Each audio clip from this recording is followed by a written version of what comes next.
जिंदगी ये जो होगा देखा जाएगा। असंदा बार का कब जाओ, हम नहीं आगे पीछे खींच रहे हैं। बच्चों ने हाथ पकड़ लिया, जैसे हाथ पकड़ा, हाथ पकड़ने के जैसे भगवान का करंट उनके अंदर घुस गया। रिपीट करें आप, देव नाचन लगे। राजा राम राम राम राम राजा राम राजा राम सीता राम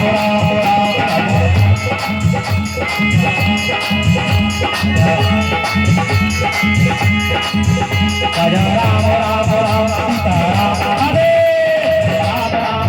सीता राम राजा राम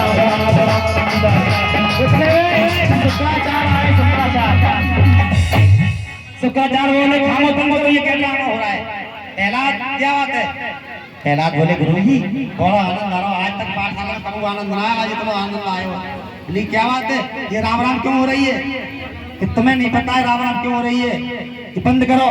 इनने डंडा लिया, शुक्राचार्य ने जैसे ही डंडा मारना चाहा, डंडा जैसी भक्तों को टच हुआ, डंडा के द्वारा ही करंट प्रवेश हो गया। शुक्राचार्य दाढ़ी वाले बाबू नाचल लगे।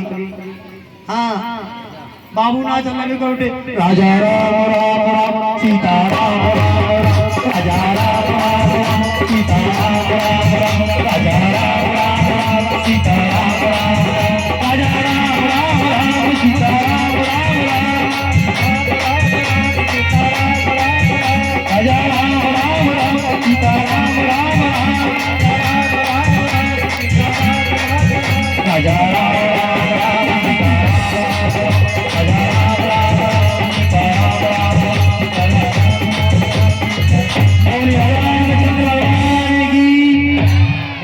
एक दूसरे को हाथ पकड़ा, करंट में करंट एक दूसरे 11,000 को करंट लगा, सब चिपक गए। जैसे न होश समारोह होश में आए, एक को हाथ छूटो तो सब छूट गए। बंदगी अब क्या करें, अब नहीं बचने वाले। उसी समय जैसे कोई शुक्राचार्य होश में आ गए। शुक्राचार्य ने प्रहलाद का हाथ पकड़ा और महलों में ले गए। चल बेटा अब अपने स्थल तुझे नहीं पढ़ाएंगे। हिरण्याकश्यप के पास पहुंचे, हे महाराज अपने पुत्र को तुम खुद संभालो। हिरण्याकश्यप बोले मैंने तुम्हें सौंपा था कि मेरे बेटा को अस्त्र शस्त्र की विद्या सिखाओ,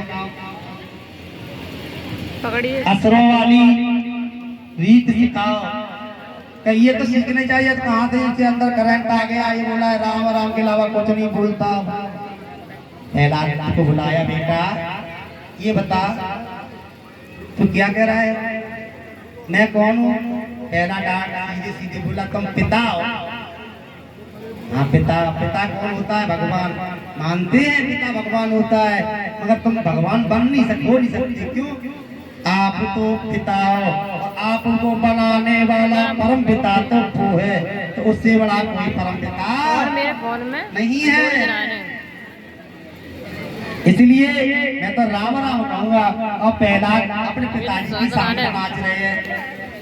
सीताराम सीताराम सीताराम कई जाई भी तेरा ताई भी रही ताई भी रही। सीताराम सीताराम को पिताजी ने उठाया, घोड़ा एक दिया प्रहलाद, क्रोध में आ गया। कहा शुक्राचार्य मैंने तुमसे ये उम्मीद नहीं थी। मैंने सोचा कि मेरे पुत्र को अस्त्र शस्त्र विद्या से सिखा कर लाओगे, तुम तो उसे भक्त बना कर लाए। आकाशवाणी घोषित करने लगा, समाज में बोला आज से कोई भक्ति नहीं करेगा ना कोई संत।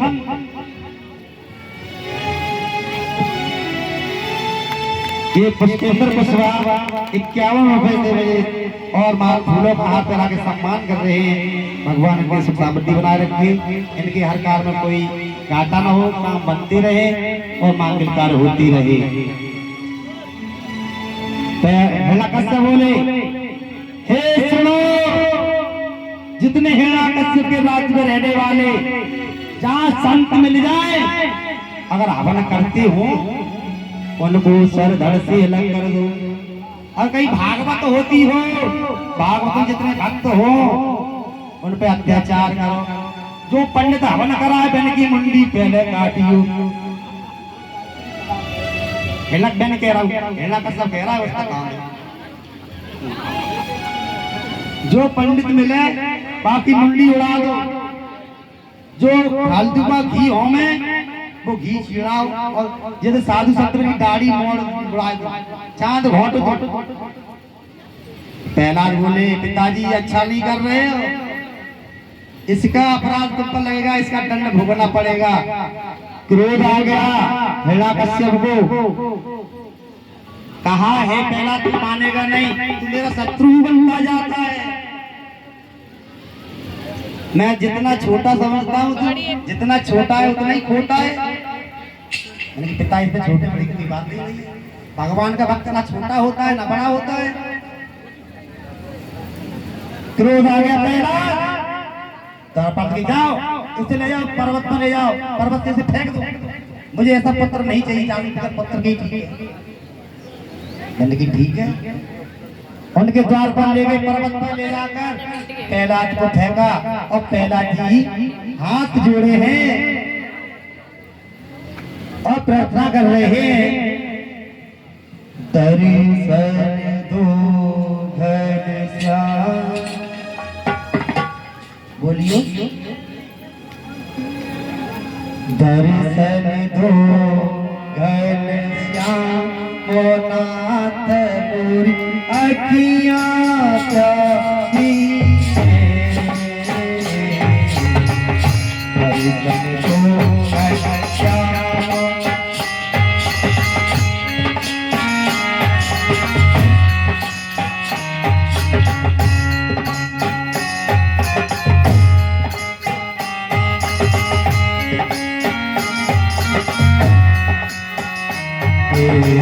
दर्शन दो घनश्याम नाथ पूरी अखियां प्यासी दर्शन दो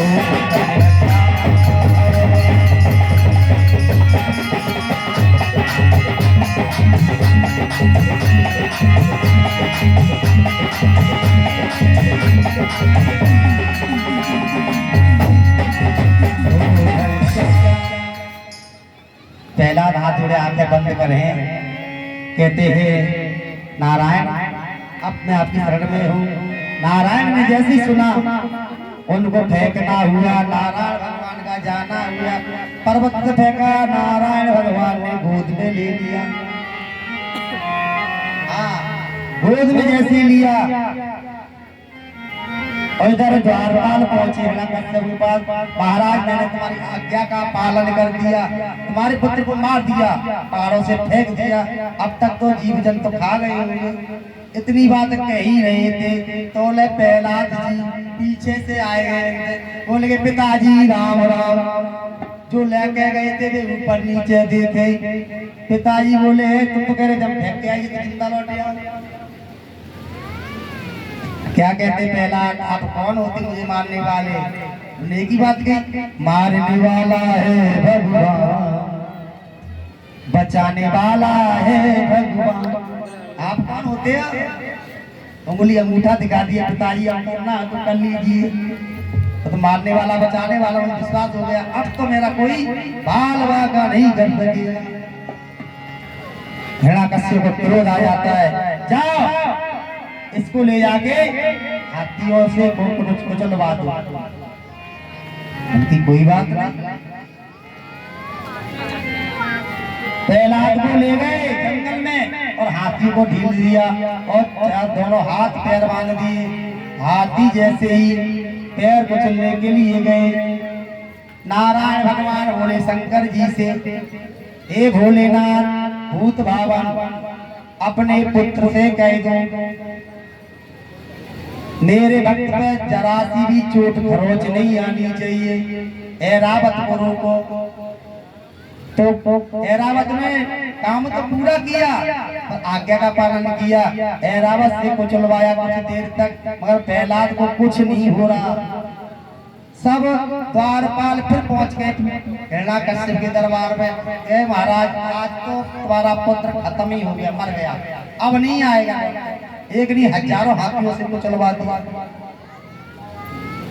इतनी बात कह रहे प्रहलाद जी फिर आ गए। प्रहलाद जी कहते पिताजी राम राम। प्रहलाद को देखते ही सबकी सीटी की गुम हो गई, आवाज बंद। ये मर क्यों नहीं रहा है? बन की अब तो मारने वाला कोई है ही नहीं मेरे को। फिर उसके बाद जब बड़ा गुस्सा होता है, नाराज हो जाता है, तभी हिरण्यकश्यप की बहन थी जिसका नाम था होलिका। होलिका नाम होलिका था, ओरिजिनल नाम था वज्रमणि। इसे ब्रह्मा जी ने वरदान दिया था, एक चुनरी दी थी, जा किसी की चुनरी को ओढ़ के कहीं भी तू जाएगी, अग्नि में कूद जाएगी, तू जलेगी नहीं। ये चुनरी तुझे बचा लेगी, ये चुनरिया तुझे बचा लेगी, ये शीतल चुनरी है। तो होलिका बोली ये भैया आप चिंता ना करो, तुम्हें पता है मुझे ब्रह्मा जी का वरदान है, इस प्रहलाद को मैं अपने गोदी में लेके बैठ जाऊंगी और तुम अग्नि को प्रज्वलित कर देना, मैं चुनरी ओढ़ी होंगी और प्रहलाद जल कर भस जब मर जाएगा। मन ही मन में प्रहलाद काले भूखा, मुझे लगता है आज भूखा रड़ुआ है कहीं रहेंगे। आज तुम हमें लग रही है भूपा को रड़ुआ कर दोगे, बच्चे तो ना रही। मैंने की बुआ मान जा, दिमाग होश में कर ले, बच्चे में है तो मैंने की चुप कर। एक सौ बच्चा है, बात करता जाता है, एक भी बात उधार नहीं रखता। चिता बनाई, होलिका शीतल चुनरी ओढ़कर बैठ गई और गोद में प्रहलाद जी को बैठा रहा और कहा भैया अग्नि प्रज्वलित कर। जैसे ही चिता में अग्नि देखाई, अग्नि गदक उठी, फर फर आवाज हो रही है। इधर ब्रह्मा पवन देव ने अपनी इतनी वेग से पवन उड़ाई, इतनी तेज हवा चलाई, वो चुनरी उड़कर प्रहलाद के ऊपर गिर गई। प्रहलाद बच गए और बुआ जलने लगी। बुआ कहती है बचा प्रहलाद चुनरी को। प्रहलाद कहते बुआ अब काय को रो रही हो, मैंने तो बहुत समझाओ कि फूफा आज रड़ुई है जाएंगे, ताकि मैंने तो समय तो मानी तो थी नहीं। हाँ होलिका जल के भस्म हो गई। हिरण्यकश्यप और क्रोध में आ गया। हिरण्यकश्यप बोला ये दुष्ट तू मरने में नहीं आ रहा है, अब ये बता तू मरेगा कैसे? अब जो तुम समझो कैसे मरेंगे, हम तो मर ही नहीं रहे, मुझे बचाने वाला मेरे साथ है। फिर उसको ले जाया, एक कढ़ाई में तेल गरम खोलाया, कहते इसको इसमें बैठा लो। शंकर जी से प्रार्थना की, अपनी गंगा बैठी बेटाओं से उनसे कहो उस कढ़ाई को शीतल कर दे। उनकी नजर में लगा कि तेल खोल रहा है मगर उसमें गंगा जल होना चाहिए। शंकर जी ने कहा नारायण देव, हे प्रभु आपकी आज्ञा का पालन करेंगे अवश्य। ऐसा ही हुआ, खोलते हुए कढ़ाई में प्रहलाद को बैठा रहा तो सबके लिए तेल है खोलता हुआ, पर प्रहलाद के लिए वो गंगा जल है ठंडा।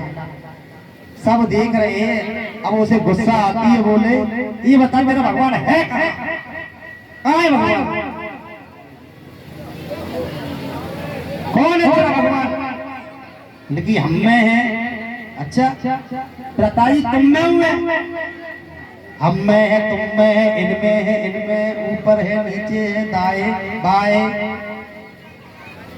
कण कण में, थल में है, जल में है, नभ में, चर में, चराचर में, जहाँ देखो तहाँ भगवान है। उसने तलवार उठाई और खम्भे में भी है, दिख रहा है कि हाँ है। वो तलवार ली और खम्भे में मारा, खम्भ उखाड़ के नरसिंह करे बोले नरसिंह भगवान की। नरसिंह भगवान का भयंकर रूप है, धार रहे हैं। प्रहलाद ने नजारा देखा, ये क्या बला है? बालक तो बालक ही होता है, इतना कल नंदी बन के यार एक बालक बन के जरूरत ताकत के नीचे घुस गया। तो बालक है, नरसिंह ना तो नर है न सिंह है, न मानव है न दानव है।